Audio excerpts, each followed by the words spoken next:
Okay, welcome everyone to Impact 16. Here we are officially in the Cayman Islands. You know, when we put these events together, we always think about how can we really make this a very memorable experience for all of you. So we were fortunate enough to have the support and the partnership of the leadership of the government of Cayman. And last year when I came out here, I had the privilege and honor to spend a couple days with Premier Alden McLaughlin, who'll be speaking in a moment. And beyond just being this influential government leader, he's one of the nicest people I've ever met. Learned a lot about Cayman's economy, its tourism, its financial services, its tax benefits. This first world, white-labeled nation is a great opportunity for businesses to invest and open offices. Our business, the Internet Marketing Association, actually opened an office for all of our international revenue that's expected in the years to come. So we're one example of hundreds of companies like PricewaterhouseCoopers and others that have large offices here, and there's significant benefits to that. So it's my honor and privilege to introduce my friend, who is one of the greatest cyclists in the world. I bet you didn't know that. He won't say that, but my vision is to get him to California and to bike ride with some of my friends in Silicon Valley. Joe DeMike's going to help me with that. At this time, I'd like to bring Premier Alden McLaughlin to the stage. Premier?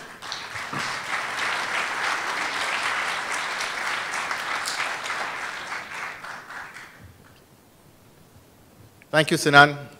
Good afternoon, everyone. We have an election coming up soon. I think I'm going to hire Sinan.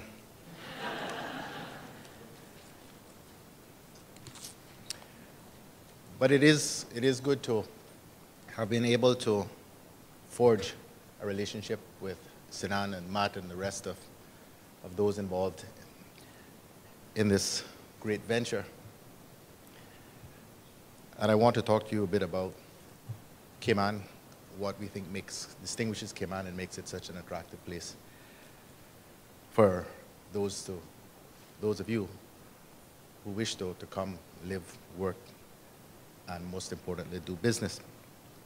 But before I do that, I want to, in addition to acknowledging Sinan and Matt Lange, to also acknowledge that I have with me the Deputy Premier of the Cayman Islands, Mr. Moses Colonel, sitting over to the left, and his Chief Officer in the Ministry of Tourism and other things, Mr. Strand Bodden. And to also acknowledge Charlie Colonel from Cayman Enterprise City, who has really been a key driver behind the development of this relationship. For those of you experiencing your first time in the Cayman Islands, I welcome you on behalf of the government and people of the Cayman Islands. For those of you who have been here before, welcome back. We are certainly pleased that you are all here, and I trust that you will enjoy our unique Caymanian hospitality, our beautiful sunsets and beaches, and the wonderful people that make up this lovely country of ours. I had the privilege of meeting Chairman Sinan and Vice Chair Matt in 2014 when I was invited by the IMA and Charlie Colonel of Cayman Enterprise City to attend and participate in Impact 14, the conference then in Las Vegas. The scale of that conference and the energy it generated was certainly impressive. It was also a very good venue for Charlie and me to tell the Cayman story and explain what a fantastic place the Cayman Islands is to do business and indeed to live. I have to add that a highlight of that conference for me was learning that the IMA and Cayman Enterprise City were in discussions regarding hosting an annual IMA conference in the Cayman Islands. True to their word, in April 2015, the IMA and CEC brought IMA leaders and members to the Cayman Islands for a very successful familiarization visit. This paved the way for this impressive Impact 16 conference here today. And I gather plans are already afoot for an even larger conference next year. For those of you who are new to Cayman, I don't think it'll take you long to figure out why so many businesses choose to set up in Cayman. On one hand, we're everything you think of when you conjure an image of a tropical paradise. Year-round sunshine, friendly people, sugar white beaches, and hammocks gently blowing in the breeze, cool island drinks, and a generally slower pace of life. But there's also a business side to the Cayman Islands. We are, after all, a world-class financial center that offers an energetic and dynamic environment in which to do business. This, coupled with a tourism product that is second to none, has helped fuel good economic growth and confidence in Cayman. We also boast a stable government, superb infrastructure, an educated and motivated workforce, including quality legal and accounting firms. Our diverse population of about 60,000 people, hailing from more than 130 different countries, along with the 2 million plus visitors who arrive on our shores annually, and thousands of businesses that operate from here, all help to keep Cayman flourishing. And so we are able to mesh the world of the idyllic with the real working world of high finance, cruise and stayover tourism, big data, and technology. But I assure you, it didn't happen by accident or overnight. Hard work and dogged determination, coupled with innovation and an entrepreneurial spirit over the past 40 years, have brought the Cayman Islands to where we are today as a world-class financial center and tourist destination. Indeed, our financial services business has been performing well, and tourist arrivals for cruise and stayover have been breaking records. And Cayman tourism is set to grow even more with the addition of several new properties over the next few years, from the Kimpton Seafire Hotel, which will open in November, to the development of a new Arnold Palmer Lodge and golf course, which is expected to break ground later this year. There are also other exciting plans for other hotel and condo properties along the 7 Mile Beach stretch, as well as in Bodden Town.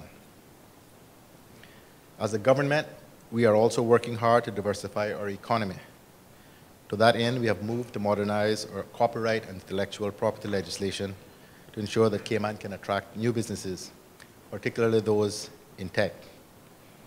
Government's partnership with CEC, our first special economic zone, is important in helping businesses to move or set up in Cayman, helping to create jobs and knowledge transfer to Caymanians. And I have to say that the growing relationship between the IMA and CEC, and by extension to the Cayman Islands, is certainly most welcome. And I'm sure it will be a mutually beneficial one in the coming years. And this government is doing its part to support business and residents with necessary infrastructure projects, two of which include the already started airport renovation and expansion project, as well as major improvements to our road networks. And these are all being done from cash and with no new borrowings. Certainly, we understand that governments do not create growth or wealth, but they can and should create the conditions for the business sector to do so. This government's record in working with business to promote growth is one we can be rightly proud of.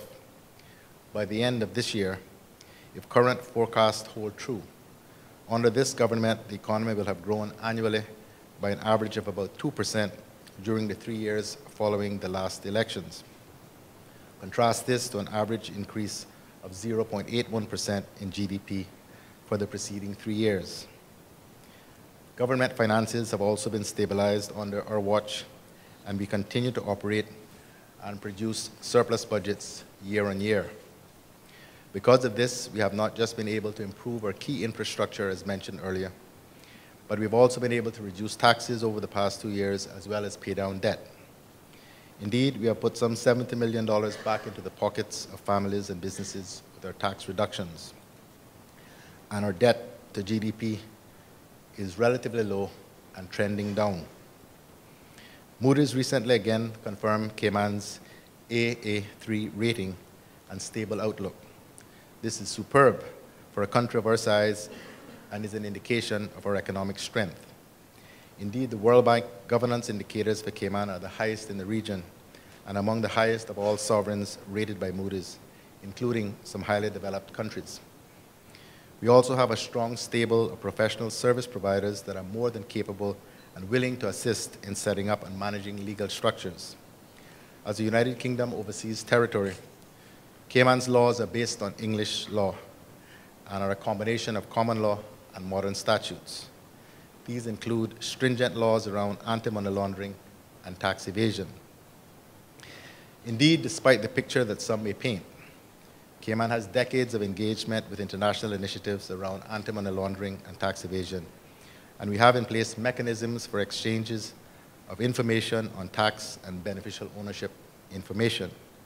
Mechanisms such as tax information exchange agreements, the Multilateral Convention on Mutual Administrative Assistance in Tax Matters, and the double tax arrangement with the United Kingdom allow for the sharing of information with more than 90 jurisdictions. Additionally, Cayman automatically shares information with the US and the United Kingdom for FATCA purposes and is committed to the OECD's common reporting standard along with 95 other jurisdictions, including the majority of G20 countries. And we consistently seek to enhance our regulatory framework in order to more effectively collaborate globally with law enforcement and tax authorities in the fight against serious crime. I'm sure you may have heard that credible international organizations such as the Financial Action Task Force and the Organization for Economic Cooperation and Development recognize the leading role that Cayman plays in the prevention of anti-money laundering, tax evasion, and serious crime. Criminals looking to set up illicit shell companies that serve to hide ill-gotten gains or usurp the laws of another country will not readily find a home here. Currently, the news media is full of stories with regard to the Panama Papers leak, and there are some in the media, and indeed some misinformed politicians in the United Kingdom, who try to lump the Cayman Islands into the so-called tax haven bucket and ignore the words of Prime Minister David Cameron, who was quoted as saying, "I do not think it is fair any longer to refer to any of the overseas territories or crown dependencies as tax havens. They have taken action to make sure that they have fair and open tax systems." Unquote. Needless to say, we agree with him, particularly as regards the Cayman Islands. Our point all along has been that while the world's attention has been on places like the Cayman Islands, which does uphold necessary international standards, and which does collaborate with all countries that adhere to global standards for the sharing of information, insufficient attention and effort has been focused on where the real problems are, those places that do not adhere to the strict standards that we follow. Criminals are much less likely to operate in well-regulated jurisdictions like the Cayman Islands, where the spotlight is brightest and the tension is greatest. They will simply migrate to where there is less sunshine. In February 2014, I was invited to Chatham House in London to give a keynote address at a conference with the theme of combating global corruption. I said then, quote, "I will be forthright. No stronger interface exists between corruption and international financial centers than exists between corruption and every single country in the world. Finance is both global and digital. Therefore, corruption is global and digital. It does not solely reside in any particular geographic region or in any particular grouping of countries or peoples." I also said, "This truth is so simple, but it is inconvenient to acknowledge it, inconvenient for political candidates who are looking for a scapegoat for mismanaged public finances, and inconvenient for some of the news media that operate more as entertainers than purveyors of the truth. It is inconvenient for many non-governmental organizations, although I do believe many of them have the public interest at heart. At times, their passion overrides their analysis." Unquote. I mention all of this because there will be some of you in this room considering doing business in Cayman, and you will read and see what some in the press are saying. It is important to me, and indeed my government, that you know the full truth. The Cayman Islands is not Panama, and our anti-money laundering regime has been in effect for over 15 years. We continue to enhance it. Indeed, it surpasses what can be found in onshore jurisdictions like the United Kingdom and the United States. So in summary, we are not just a wonderful place to visit and live, but also a good place for business, and we are a jurisdiction that meets its international obligations in the fight against serious crime. I once again wish to thank Sinan and Matt for bringing us the full impact of Impact 16 this year. I have heard firsthand how much effort has gone into making this event a reality, and that you have worked tirelessly for months, promoting Cayman and generating interest internationally for the event, and Cayman as the ideal jurisdiction. For that, I am grateful. I'm also grateful to Charlie and the team at CEC for your hard work. Success, like hard work, is to be celebrated and recognized. Few understood this better than US President Abraham Lincoln. There is a story that when critics of General Ulysses S. Grant, one of Lincoln's most successful, hardworking, and trusted generals, complained to the president that General Grant was seen frequently imbibing whiskey in his tent, that Lincoln responded, "I wish you would tell me the brand of the whiskey. I will send a barrel to all my other generals." Sinan, Matt, and Charlie, I cannot promise you each a barrel of the finest whiskey, but I look forward to joining you in a drink when we meet again tonight to toast your hard work and to toast the IMA and CEC for hosting this conference in Cayman. I look forward to the one next year. I trust you will all enjoy your stay in the Cayman Islands and take your stories of your amazing time here back home with you when you go. As you will see from Impact 16, Cayman is an outstanding place to hold strategic retreats or board meetings, and it's an excellent place to call home. I hope you enjoy the rest of the day and this conference, and I look forward to seeing you again and speaking with each of you one-on-one tonight. Thank you very much for your attention.